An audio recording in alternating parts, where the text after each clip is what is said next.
Yesterday I appeared on the Sweetie Pilo channel, and what I really like about her is that she is she has a desire to solve the case. She's all about the evidence, and she wants to figure out what happened.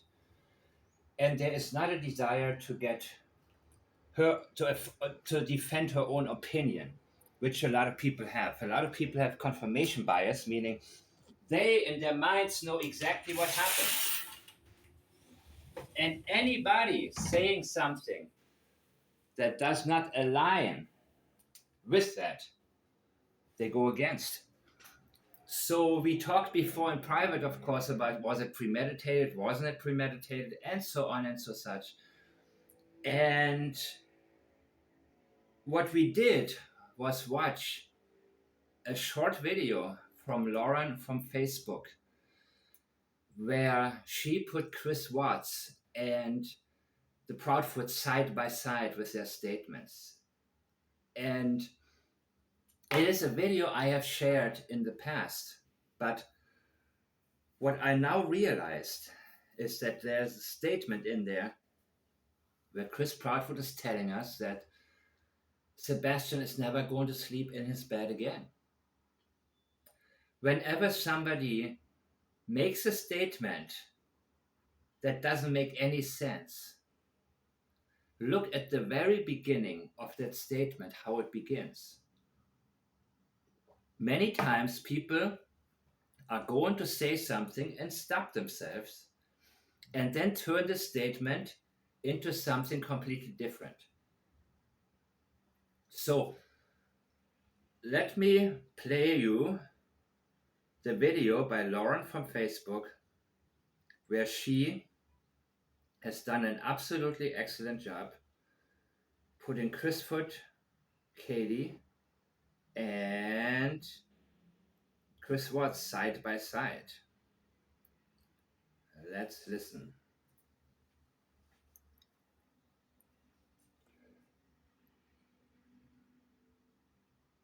And we go here right now.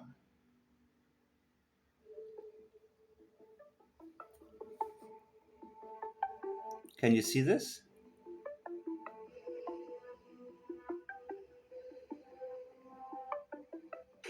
Yeah, I mean, not everybody's gonna have their own opinion on anything like this. Yes, everybody has an opinion. No matter what anyone's personal opinion is. People are people, and they have their opinions.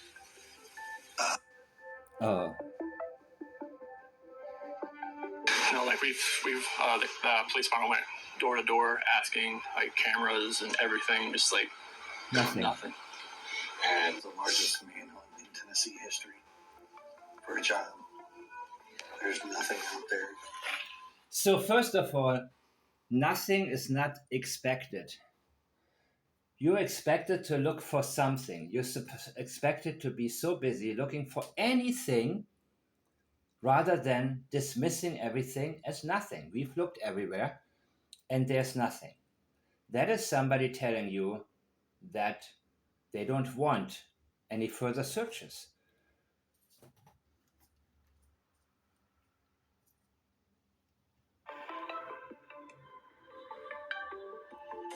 Speculating causes problems.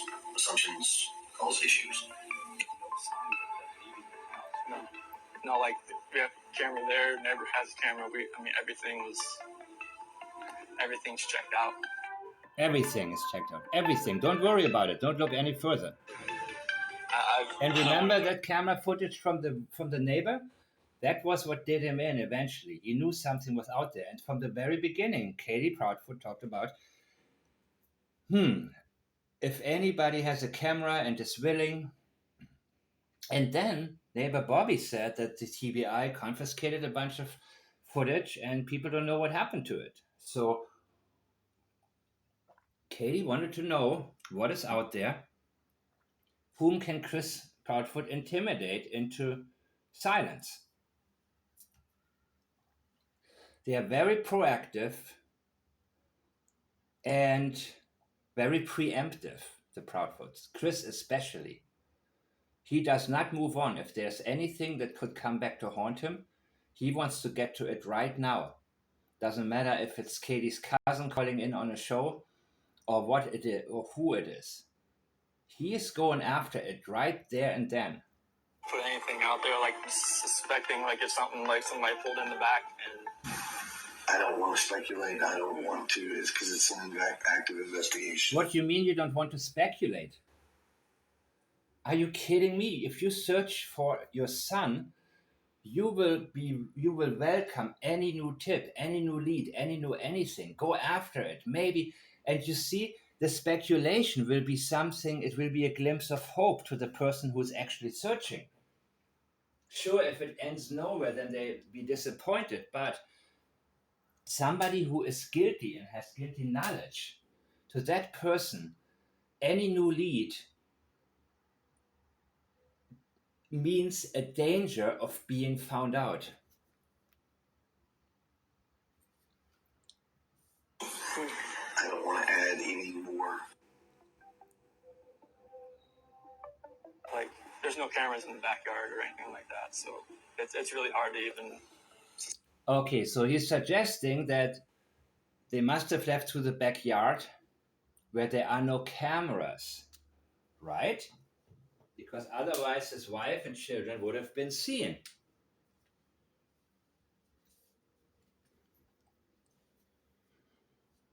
Suspect anything right now as far as how she could have left.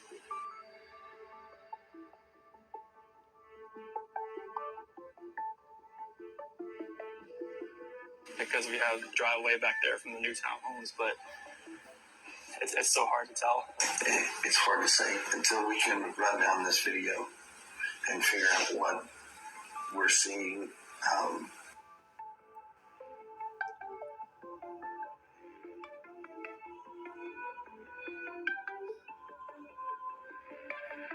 Thing out there, like suspecting, like if something like some. For me to give you a designated area would suspect that we think he's in an area. Well, we don't know. And suspect anything right now as far as how she could. The best part of If you suspected that your son is in a certain area, you wouldn't be worried about talking about it. You would say, everybody help us look there, please. Go there and help us search. about it is he has managed to do this without any evidence left behind whatsoever. So far, we He's bragging again. haven't found him on any camera footage to prove where he's at. To prove where he is at? No. You don't have to prove where he is via camera footage. You have to get a glimpse of him and maybe look at the direction in which he was going, if he had been going. Absolutely zero evidence. There's who's guilty and who's not guilty. Who's guilty and who's not guilty. And then he says, this parent or that parent. Who's guilty? This parent, right here. Who's not guilty? That parent. Remember my older video? You know, when they usually eat dinner, it was just like, I miss them. Like, I miss telling them, hey, you got to eat that or you're not going to get, you're just. When you have a missing child and you had nothing to do with it, or missing family, you don't spend too much time on missing and talking about missing and reminiscing. You're worried about the future. When am I going to find them? Sir, you know, just like, you're not going to get your snack after. I miss that. Like, I miss, him trying to. She has to think about it. Why do you waste time? Why don't you talk to this potential kidnapper if you think he was probably taken? Eat all the sweets instead of dinner. I miss him stealing my Brussels sprouts while I'm trying to cook them. Who cares? I wanted to see this kid run in, just barrel rush me, just give me a hug and knock me on the ground. But Bear rushing, huh? I don't know if I'd be able to speak. I'd probably Bulldoze. bulldoze him down. Right, Katie. Was there a bulldozer on the property of the Bauer success when you get rid of him? Allegedly, in my opinion. Not even my opinion. Just if. I'm just playing around. This is my disclaimer. Everybody's innocent until proven guilty. In the court of law. I'm not a judge, I'm not a jury, and I am not officially connected to this case.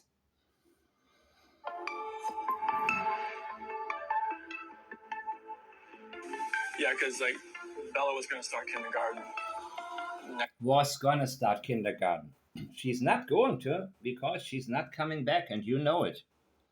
Next Monday. Sebastian wasn't very much, like, he didn't go outside very much. He preferred to play.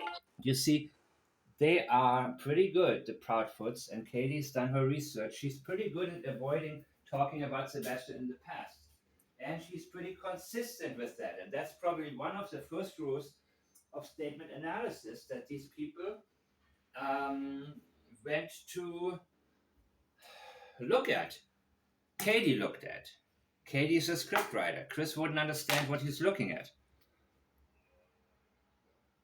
He prefers to play inside. Because it was typical for him to get up and come and rummage for snacks and things like that. Snacks. I to be here last night and to go into their rooms and know that I wasn't going to turn the rain machines on. I know that I wasn't going to turn their monitor on. I know I wasn't going to kiss them to bed tonight. It was.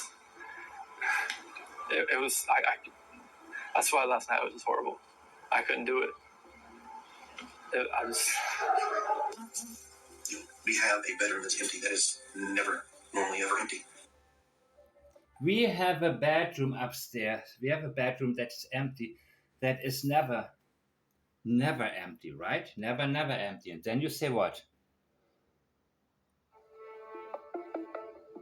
Around here, and I really hope that. Okay, let me see. All of this can. That is never empty. Really? Well, in the full interview, when you hear the whole thing, he's then saying, except every other weekend it's empty for 2 or sometimes 3 days. Interesting, right? That is never empty. What I believe Chris Foot is going to say, that is never going to be slept in again.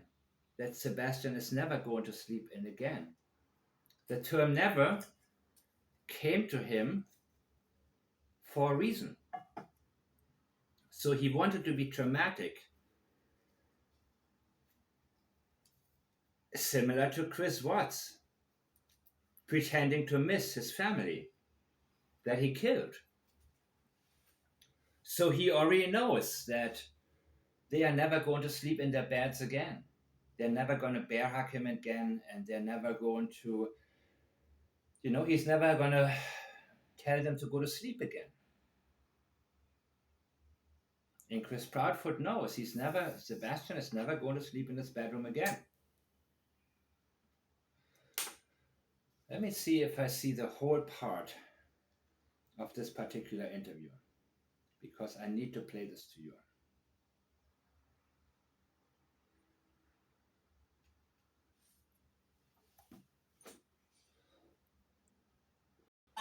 Wait 1 second, people. Even over state lines, trying to get awareness because, not everybody knows that he's missing, and there's a chance that if someone could see him and not even realize who he is. So we want to get his face out there because we want him home. Surprisingly, even locally, there are some folks that don't even know what's going on, and it's kind of like a shocker. Like, how do you not know? It is amazing because in the past couple of weeks, you've got 2 cases. A 15-year-old boy that has vanished without a trace.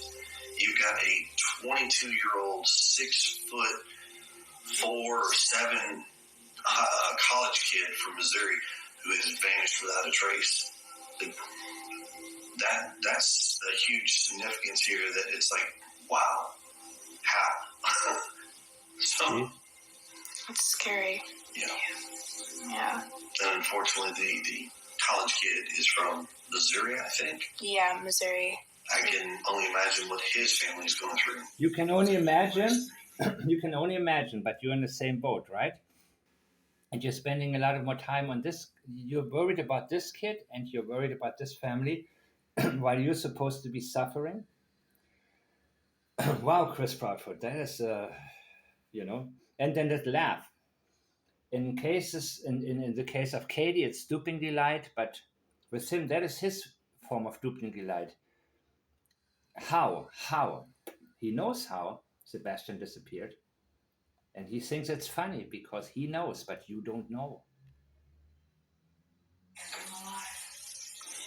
Do you guys receive hate on the internet? Yes, and it's ongoing. And you see how that was a part of the pre-interview, because the moment he hears the keyword hate, Chris Foot is ready to go. He cannot even wait for an extra second, to let her finish the sentence, because that's exactly what he demanded that they speak about. And it's ongoing. It's every single day. People are people, and they have their opinions. Everybody is formulating their idea of what's going on and who's guilty and who's not guilty because they want to know, or they feel they need to know. There's a difference. Unfortunately, what I will tell you is that when you're the family in this position and you're working with law enforcement and everything's going the way it goes, people automatically assume this parent or that parent. And you see the order? Who's guilty and who's not guilty? This parent or that parent, same order. This parent or that parent. This parent, this is right here, that's Katie. That parent is Seth. Who's guilty? Who's not guilty? He is telling us that this parent right here with me is guilty. And the other one is not. Situation, I can promise you, every single parent has been vetted. I can't go into details, but I can tell you we have been vetted and we have been cleared. No, you haven't. Of all possibility of wrongdoing, foul play. There's nothing to that. We've heard all kinds of stories. I pretty much don't even go online anymore at this point. I do. I do go on. And I do talk to these folks. And I want them to understand they have this formulated opinion on who we are, not who we truly are. They've never met us. We've never been... We don't need to meet We've never crossed paths with some of these folks. But I have told them all online, if you want to know, just ask me. I'll answer your questions to the best of what I can. There are some things that I cannot give you because law enforcement has dictated that we are not to provide certain information. But I will try. Thank you, Chris. Direct, I am brash, but I am very respectful. No, you're not. So, if you have questions, ask. I'll give you what I can. Just be respectful, please. And keep in mind, there's 3 parents and there's thousands and millions of people out there that may have a question. We are trying to get to them, I promise you. In other words, you can ask, but... How has your guys' life been affected by the, I know it's a broad question, but what's, when you wake up in the morning, what's it just like? Miserable, to be honest with you. Think of it like this. You wake up every morning and your routine is what it is and you know it, right? Now wake up when this happens and you can't figure out what to do. You struggle every single day on trying to get out of the bed, to deal and face everybody's negativity, and you try to make it a positive thing. Or the fact that my son's still not born. Did you hear that? You try to make this a positive thing. Really? How has your guys' life been affected by the, I know it's a broad question, but what's, when you wake up in the morning, what's it just like? Miserable, to be honest with you. Yeah. Think of it like this. You wake up every morning and your routine is what it is and you know it, right? Now wake up when this happens and you can't figure out what to do. You struggle every single day on trying to get out of the bed, to deal and face everybody's negativity, and you try to make it a positive thing. With the fact that my son's still not home.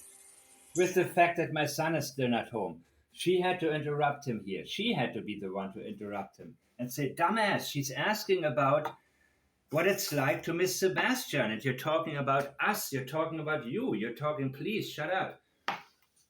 You don't even understand the question. You don't even listen to it. You don't even realize what this woman is referring to, which is obviously how you must be suffering, not knowing where Sebastian is. But he goes on and on and on about himself,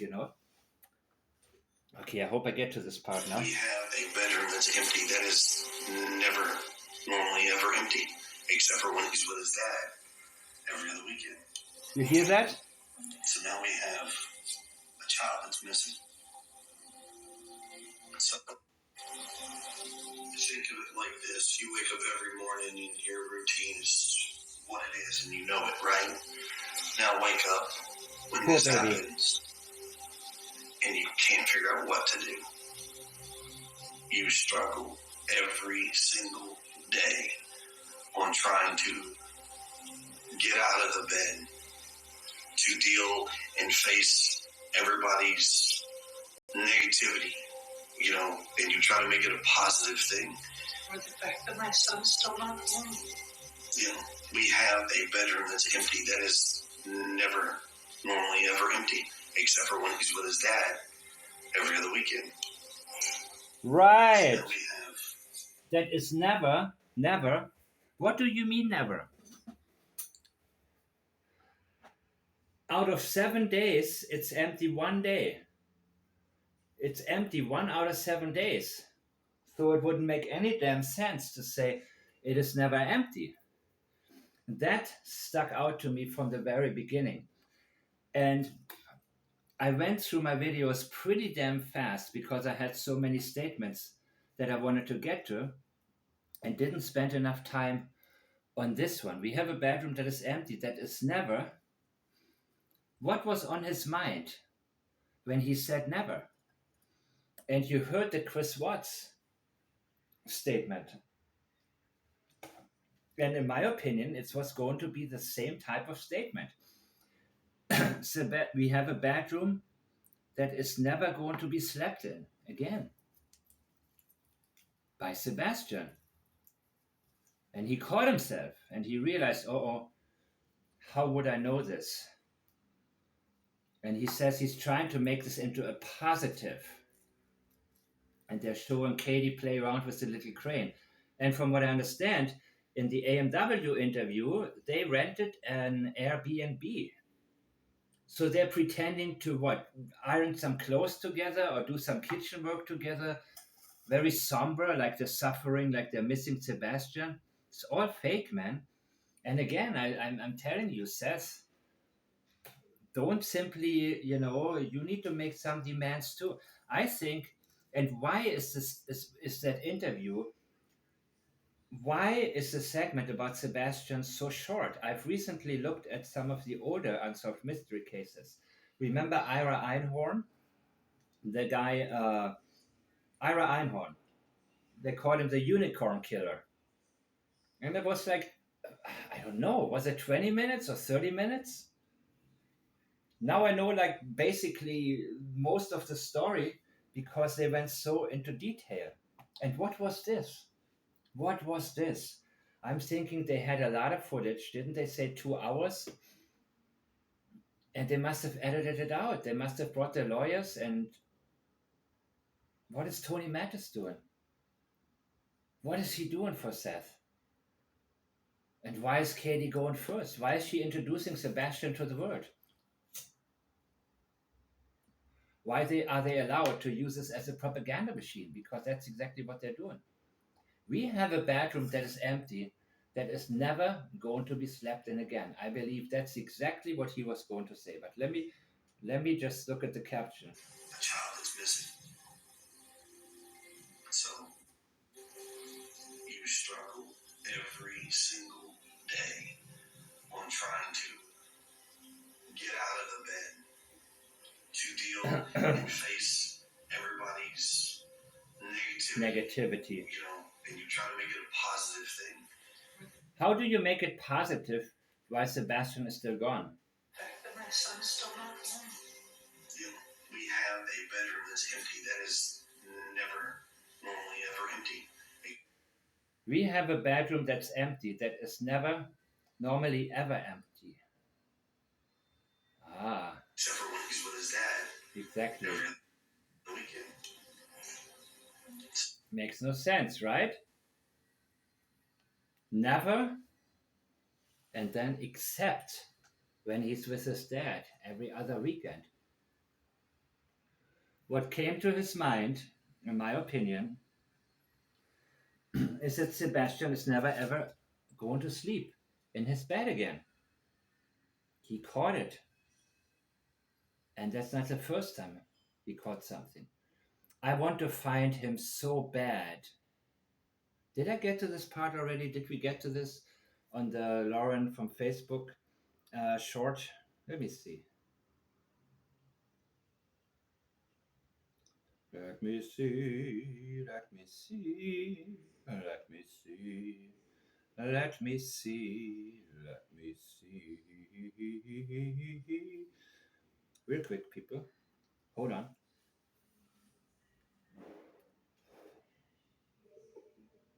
Did I actually miss this part? Lead to something positive. And you try to make it a positive thing. Here. If she's Spanish, like, I want her back so bad. I want those kids back so bad. My son, I want to find him so bad. But there's no malice that we just want our boy home. Back.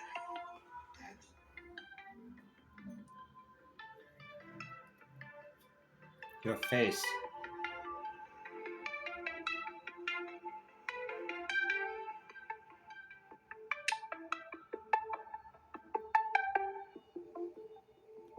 Remember that hand movement she made when she said, and he's already?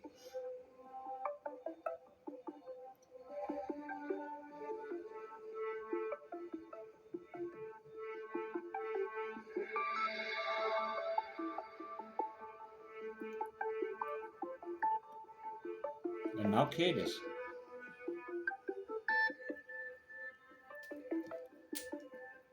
And no, I don't believe it's strangulation. That part I disagree with. It's just a sign no longer with us.